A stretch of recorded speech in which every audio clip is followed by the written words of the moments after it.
every child's different, right? These timetables are just guidelines for what a typical child at that age that she would recommend just for them to stay focused. What your child is able to do might be vastly different.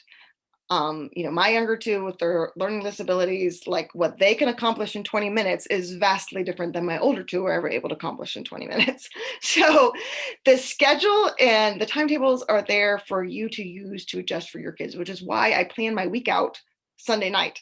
And I can look back at the week before and go, okay, well, we only read 4 chapters in that.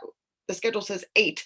So I'm going to adjust. And it's kind of working through the mindset of, because this book said we're supposed to do 8 chapters this week, but we only did 4, that's okay. And that doesn't mean say anything about you or your kids or whether or not you're a failure. And it took me so long because I'm such an achiever and very driven person. And my older kids didn't struggle. With my younger ones, I would beat myself up about stuff like that at first, and go, no, instead of focusing on the fact that we didn't do these 4 chapters, why don't I focus on the fact that we did 4? That's amazing, right? So, yeah, we didn't finish all these other ones, but we did these 4 and they understood them and they enjoyed them. That's huge, right? And so that's why, in the curriculum, there's the part for you to write down your wins for the week. And that was just a huge shift for me when I was able to kind of let go of the fact that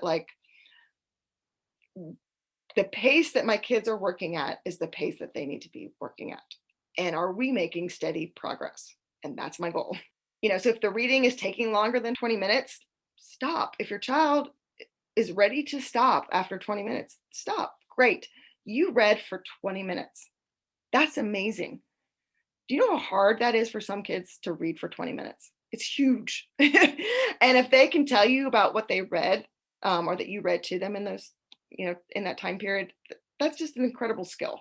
So instead of you kind of focusing on what's lacking, focus on what they did do. And I think for them too, that helps to build their confidence, right? And I think as your kids grow too, you'll see that they're able to do more and more and more and more and more in a shorter amount of time.